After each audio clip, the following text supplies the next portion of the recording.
So today was a culminating exercise of 2 weeks of training partnered with both the U.S. military, Armed Forces of the Philippines disaster response units, and also civilian first responders. Everyone did excellent. You know, they've worked hard for the last 2 weeks in over 3 locations in the country. You've brought together civil responders from 4 different locations. They've traveled over 100 miles to reach the training.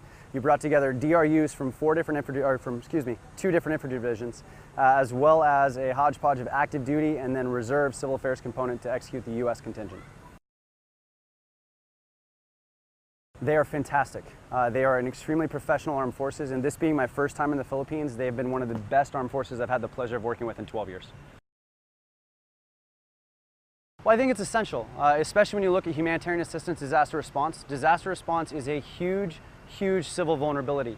So if we don't work with our partners to build that capacity, then we're going to miss the opportunity to prevent, non-state and negative influencers to take advantage of disaster situations. So building capacity in our partner force is essential as we move forward, and bilateral relationship and training is the way to do it.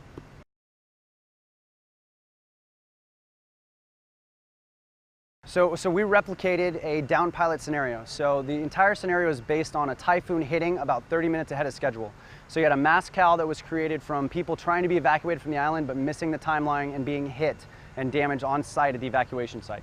We also had a down pilot. We replicated a first responder aircraft going down, and one of those crew being an isolated personnel, and the joint effort of both Filipino Armed Forces Disaster Response Unit Search and Rescue and U.S. medics to work to identify and extract that casualty.